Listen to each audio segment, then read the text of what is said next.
residing outside the country, the Commission has commenced registration of voters in Uganda, Tanzania, Rwanda, Burundi, and South Africa. The exercise shall go on for a period of 14 days, starting 20th of this month, and is expected to end on the 6th of March next month. Now we go to the MVR2 exercise. Preliminary reports from the field show that as up to date, we have registered, the applicants who applied for new registration are 3,782,089. 3,782,089 applications for new registration were received by the Commission. This represents 62% of our upper limit target of 6 million and 95% of the lower limit we had set for ourselves of 4 million. It's important to note that these are not final figures. The performance index is as follows. These are percentages taken against our upper limit target of 6 million, ranging from 81% to 240%. Kajiado leads at 240%, followed by Mandera, Narok, Garissa, Kirinyaga, Kiambu, Wajir, Murang'a, Nakuru, and West Pokot at 81%.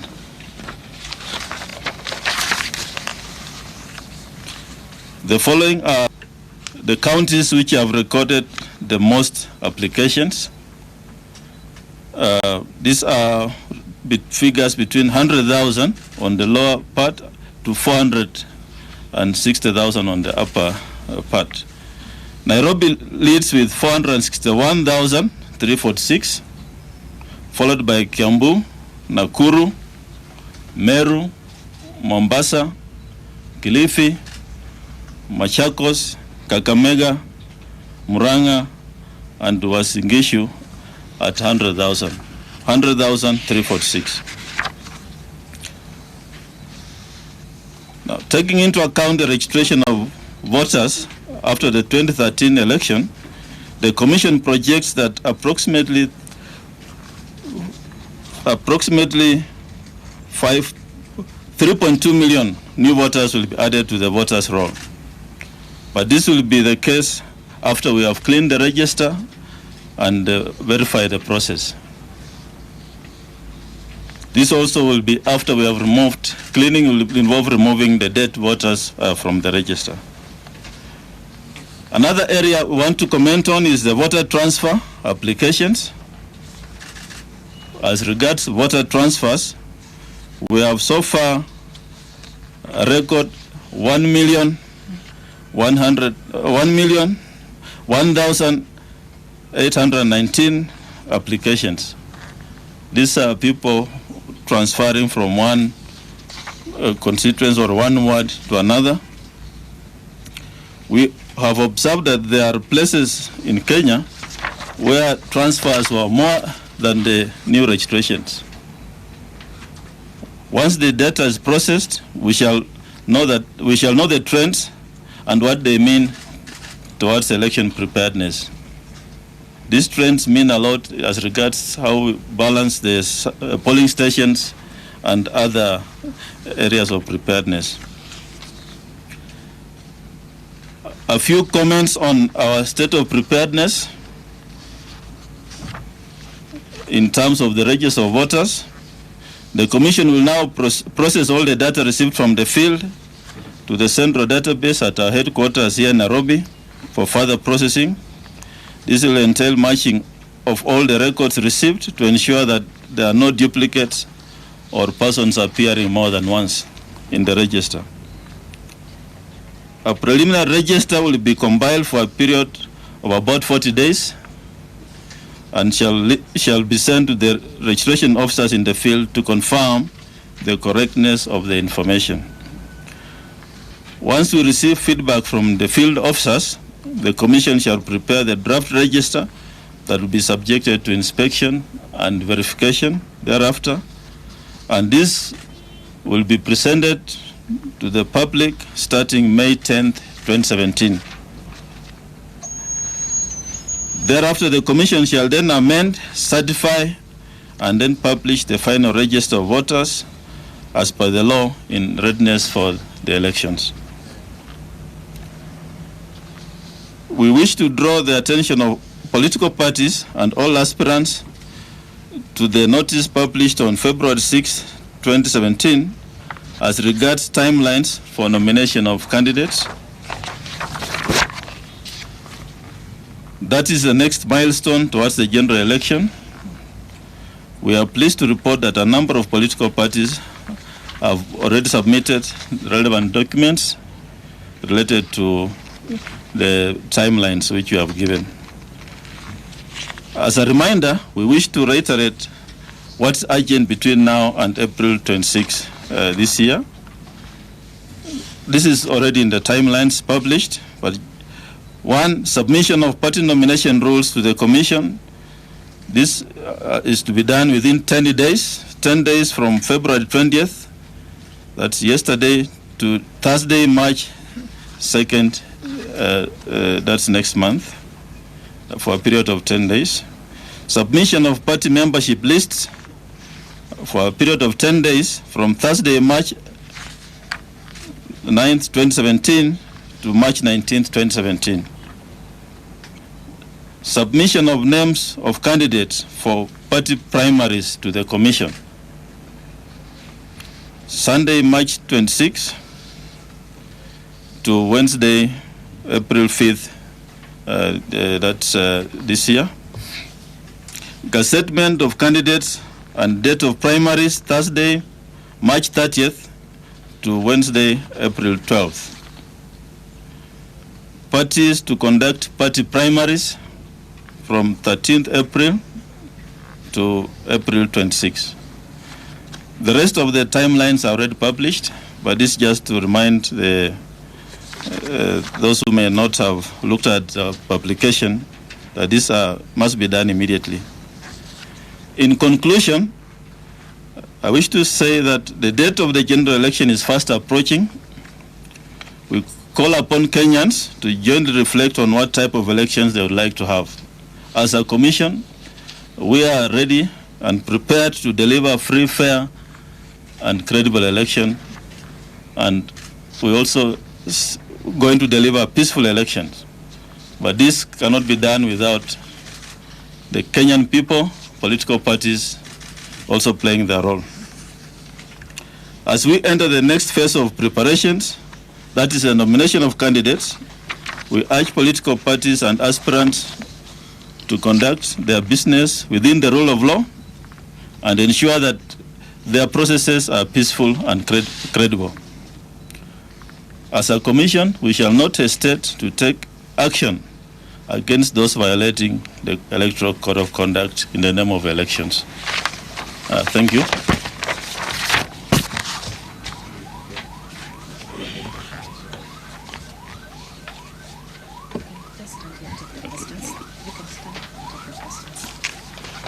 We are going to give you a copy of the statement that the chairman has just read. We are also going to upload it on the website. However, we'll give you a few minutes to ask questions on any area that you'd wish the chairperson to clarify or any details that you may wish him to give you. So we give you this opportunity to ask a few questions.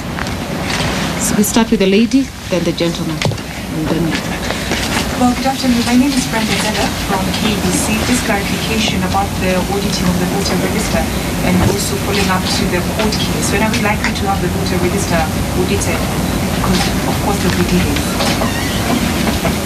Yeah, as you rightly point out, the case is in court, and the court has issued orders against the company which won the tender to proceed. So we cannot proceed in that manner. However, we have engaged, we were approached by the parties in court, and we are holding meetings with a view to settling the matter, and hope that will be done very soon so that we proceed. And then lastly, perhaps if you can tell us the county that's when it comes to voter transfer. That will be communicated in due course because we have all the data still out there. As voter transfers go, we collect all the information and we shall run it against our system. We shall be able to produce those figures in due course. Chris from KTN. Two questions. We know that you're still registering people through the normal continuous through the constituency level. When do you intend to stop this so that you can compile the registers? And secondly, in terms of the diaspora registration, we know there are countries like South Africa which is yet to start. When do you intend to recover this time and how? The lost time, because I know people will be coming from different far and wide and they need to plan. Will you recover the lost time? Yeah, the issue of the registration in terms of the constituencies. Yes, the MVR stopped on 19th. And if you realize, on the 14th of this month, there were more Kenyans who registered than any other day. I think as a country, people wait for last minute. However, as a commission, we need time to get all the data and deal with the issue of the register, clean it up. The diaspora and the prisons process is going on, expected to finish on the 6th of March. As a commission, we expect that we shall close the register immediately after the diaspora voting has finalized. And that will be done from the 7th of March. So MVR is closed. We are expecting data from the field, and we shall close our register on 7th of March. Yeah. Thank you so very much. My name is Enoch Sikole from NTV. Two quick ones. One, I don't know, is it 5.2 that you're targeting to be added, or is it 3.2? Because I'm looking at this one is reading 5.2 and the number of those who have applied for is 3.7. So if you do clean up, the number is supposed to come down, not go up. Because you said about double registration. Yeah. Then number two, I don't know if you received the letter from Senator James Orengo on the issue of time and preparedness for the next general election.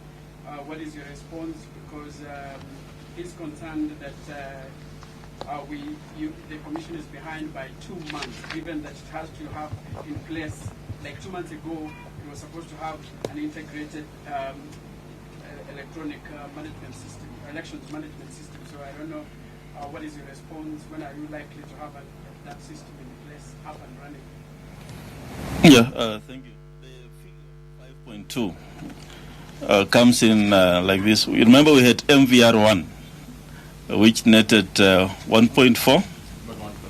1.4 people registered. I was not here then, but the figures are there.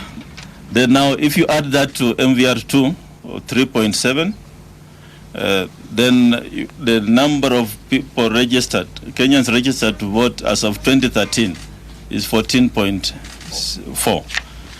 So that gives us, if you take the MVR1, MVR2, that's the figure we are talking about. You can do a quick calculation, addition.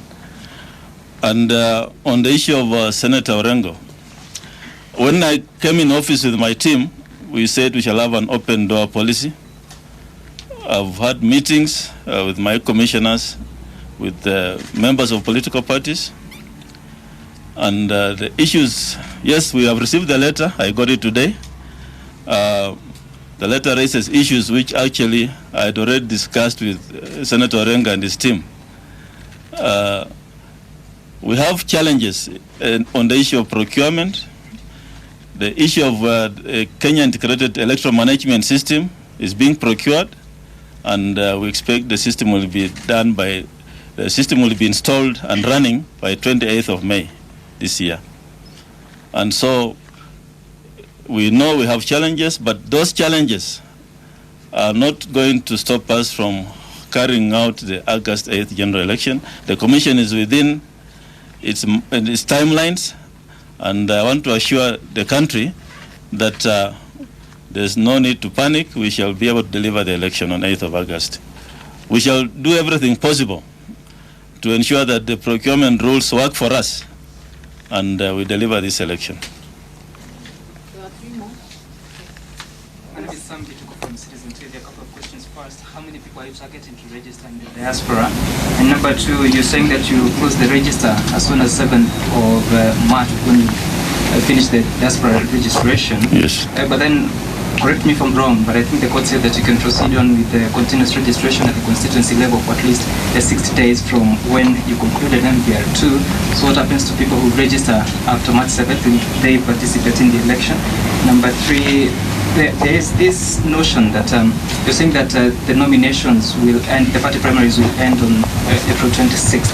How about someone who loses in those party primaries? Can they convert and become party independents, bearing in mind that they will still be free away from a political party 90 days to the election? Those are how many questions? Now, the number of diaspora people, as you realize, we have only 4 countries. I mean, Uganda, Tanzania, around about 5. I don't have the figures of 2013, but the total number of Kenyans registered in the entire diaspora is about 130,000. I don't have the figures now of South Africa, Rwanda, Burundi, Tanzania, but going by 2013, I think we expect the range to be the same. So I can't give you the figures, but I think we shall have many more press releases when the exercise is over, then we shall be able to give you. Your other question was about independence. Yes. If you're standing for nominations in a political party, and these timelines are over, we close the date of the nominations as per the timelines, then you cannot switch over to stand as independent. I think that's what the law says. And therefore, those who want to go independent, I think they should not participate in the party primaries. They need to start planning how to go independent. The law was meant to stop party hopping, and I think that's what it's going to achieve. The one on continuous registration at the constituency? Yes, as you realize, we as a commission need time to clean up the register, and yes, we are going to close the entire register on 7th to give us time to clean it up, and so those who may not have registered can still do so at the constituent level. But on 7th we close the register. The laws allow us to close it until such a time that we are able to clean it up. Let's have one question per person, please. Naitwa Rajab Abdul Kadir toka Radio TFM. Swali moja hapa, mahakama baada ya kuongeza ili shughuli ya kusajili na siku 5, naamini ya kwamba ilitalifiana na bajeti ya tume. Takriban shilingi milioni 180 zilitumika na tume ambazo haikuwa imeratibu kutumika. Labda mikakati ipi ambayo imewekwa na tume kuhakikisha kwamba haipati changamoto kuhusiana na swala la bajeti, hususan fedha wakati shughuli yote hadi wakati wa uchaguzi? Kisha moja peke yake, Burundi leo mapema amezungumza na mwenzangu, kumekuwa na baadhi ya vituo ambavyo mashini yalikuwa yamefeli. Labda hilo kama unaweza angazia kidogo swala la Burundi.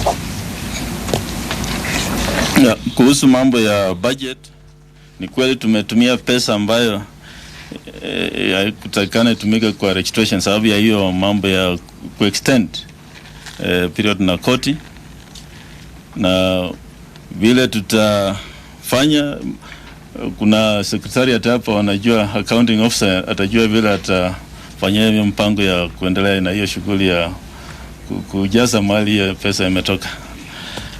Unajua chairman huwa shughuliki na mambo ya kujua pesa ngapi yuko mpaka ambiwa na accounting officer. Kuna watu yetu huko nje kuhusu mambo ya diaspora. Kuna staff wetu wako huko nje. Sijapata hiyo ripoti ya Burundi, lakini kama mtambo ufanyi kazi leo, tuna watu ambao walienda kwa hiyo timu, watashughulikia hiyo mambo ya mtambo, alafu tuangalie vile shughuli itaendelea. Kama inatakana backup, tutatumana. Najua Burundi ni hapa tu, tunaweza tuma mtambo ingine ya BVR. Maybe we can take 2 last questions that have not been asked and just ask one. So we can have the gentleman at the back. Thank you. My name is Jeff Kiloiki. And you? Anyway, I don't want to leave you out, so the three of them. Niko na madai ya hongo kwa wapiga kura hususan katika eneo la Panga. Sijui mmezipokea malalamishi kama hayo na ni hatua ipi ambayo mnafanyia kuchukua? Mambo ya hongo ya kupiga kura hiyo sijapata kama dume officially. Lakini kama inafanyika hiyo ni kinyume ya sheria, inatakana ripoti ielezewe kwetu, alafu tushirikiane na DPP, watu ambao wamehusika wachukuliwe hatua. Bwana Mwenyekiti, kabla ya zoezi la kusajili Wakenya kwanza, nilisema kwamba iwapo mngepewa fedha ambazo hazitoshi, hamungeweza kufikia ile idadi mliotarajia. Mkapewa pesa za kutosha, ni kwa nini hamjafikia ile idadi mliotarajia? Pili, wanaanza usajili wa wapiga kura katika mataifa ya Afrika Mashariki, lakini inasikitisha kwamba hamjui ni Wakenya wangapi hasa ambao wanalengwa, na huenda watu wakakuwa na hofu kwamba kusajiliwa kwa Wakenya walio nje ikawa mbinu ya kutumika kuchakachua zoezi la upigaji kura. Dati ya Wakenya ambao wako kwa hiyo nje, nafikiri sio nitamuita waelezee. Nafikiri anajua hiyo idadi. Watu wanajulikana. Tunasajilisha watu ambao wako registered na embassies. Kulingana na hesabu ambayo tuko na dunia mzima kuna 135,000 Kenyans ambao wame register na embassies. Na unajua kuna Wakenya wengine karibu 3 million wako huko nje hawajajiregister na embassy. Sasa sijui naongea kuhusu which ones. Lakini wale official figures za East Africa ziko, nafikiri mtapewa hizo figures.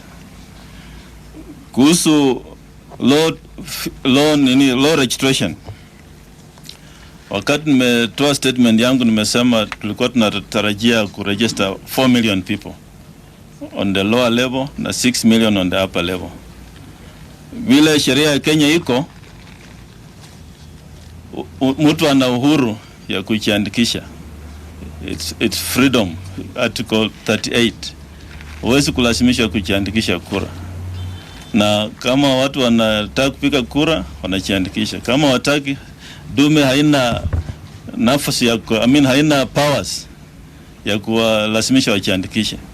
Sasa hiyo freedom iko, na huwezi sema sisi kama IEBC tumeshindwa kutafuta watu kujiandikisha. Sisi tumefanya voters education, tumeelimisha watu na tumetumia mbinu zote.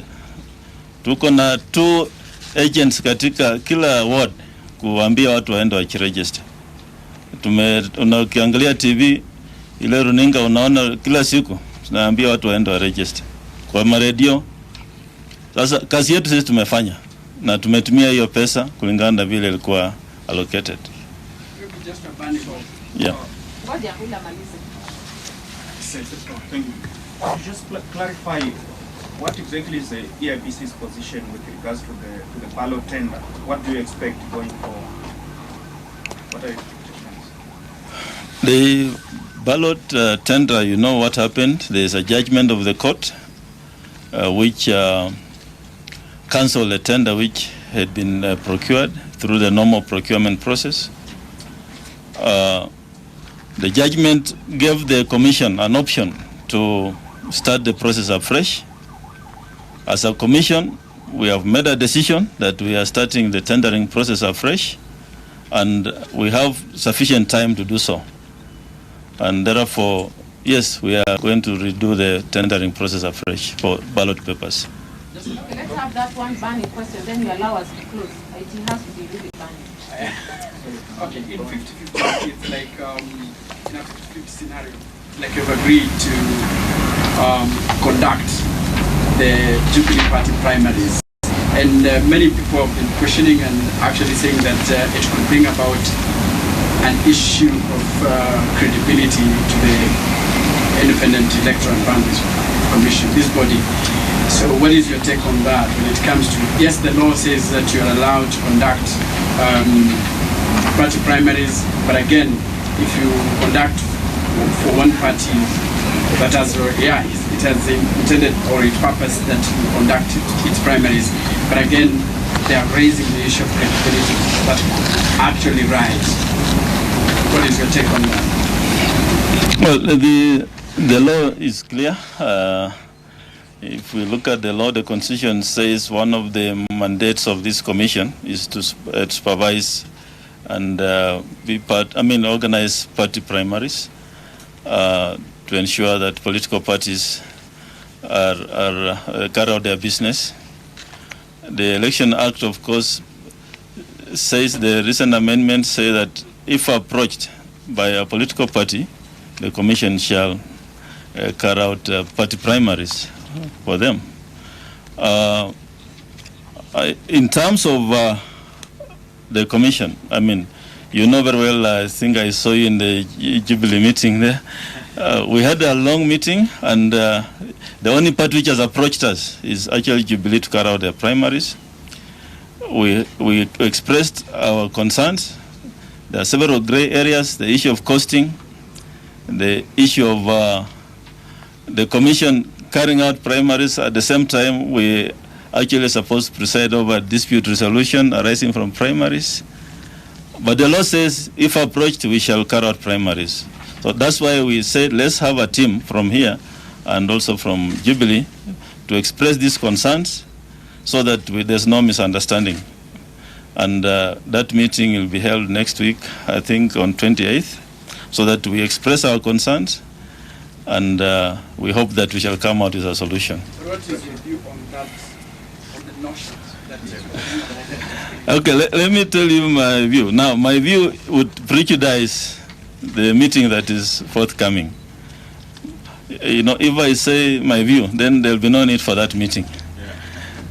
But as I said, I wish political parties would carry out their primaries without involving us.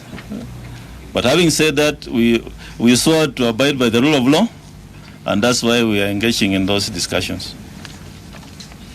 Thank you. There's an extra question. We're not going to give an opinion kindly. How much in total did you use during NVR 2 plus the extension, and how have you distributed the PVRs in prisons? Ezra, you can assist me with that. It's more of an accounting question. I've not been given the figures. So thank you, Chairman, for your patience, and thank you all of you for coming for this press conference. Please remember to pick a copy from one of my colleagues. Na bila shaka hayo ndio sasa yanayojiri katika eneo au makao makuu ya IEBC huko Anniversary Towers, na tumefahamishwa kupitia mkutano huo wa IEBC na wanahabari kwa yale ambayo yanajiri na mpaka sasa wamefikia wapi kuhusiana na shughuli nzima ya usajili wa wapiga kura. Wanasema kwamba mpaka sasa hawakuweza kuwafikia lengo lao, kwani ni Wakenya milioni 3.2 ndio wamesajiliwa mpaka sasa. Lakini bado turejee huko IEBC tusikie afisa mkuu mtendaji anayapi ya kusema kuhusiana na haya. We had applied for. This was a significant support to us, and that's why we were able to give out over 8,000 kits compared with the 2,800 kits that we had last time. Now, with respect to the diaspora, our budget is around 120 million Kenya shillings for the diaspora registration as well as voting. So we've just started the exercise, and we'll see how far that amount will take us. But it also depends on how many people we're going to actually register. With respect to the kits that have been distributed to prisons. There are 118 prisons. So we have configured kits to suit those specific registration centers. And at least you're going to have one kit per prison. One kit per prison. And if there'll be backup, we'll still provide that when that need arises. Yeah, so thank you very much. Thank you.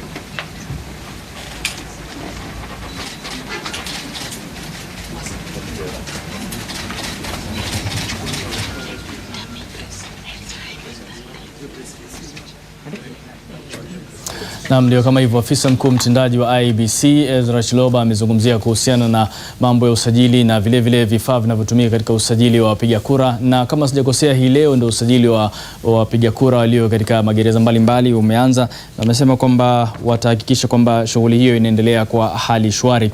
Na kama walivyotangulia kusema hapo awali ni kwamba mpaka sasa ni Wakenya milioni 3.2 waliosajiliwa, mbali na lengo lao au dhamira yao kusajili wa Kenya milioni 6.1, ni kuonyesha kwamba bado hawajapata idadi ya watu waliotarajia au kuazimia kuwasajili kama wapiga kura. Lakini kama alivyosema mwenyekiti ni kwamba huwezi kumlazimisha mtu kusajili kama mpiga kura, ni haki yake kuamua iwapo atajisajili kama mpiga kura au vinginevyo. Kumbuka kwamba kati ya maeneo yote ambayo yalikuwa na sajili wapiga kura, Nairobi inaongoza kwa idadi kubwa ya watu waliojisajili kama wapiga kura, na amesema kwamba tarehe 7 Machi ndio watafunga sajili ya wapiga kura. Kwa hiyo hakikisha kwamba mpaka wakati huo umejisajili, na wale ambao wanapania kuwania nyadhifa kivyao basi wasishiriki uteuzi katika vyama mbalimbali, kwani hawatakuwa na muda wa kufanya hivyo. Tunakwenda mapumzikoni kwa sasa, ila yapo mengi tu bado ambayo tumesalia nayo katika mjadala wetu wa teknolojia na kilimo au kilimo na teknolojia.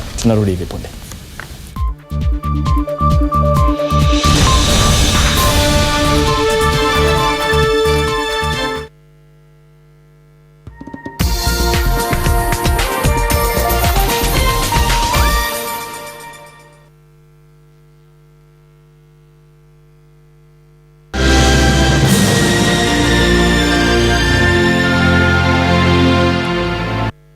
I can watch thousands of hours of local and international series, movies, sports highlights, documentaries, kids shows, and more. Go to showmax.com to subscribe. Did you know that Kevin McCarthy set a world record on April 1985 by completing a 341-hour shower at Buffalo State College? Yote ni sawa.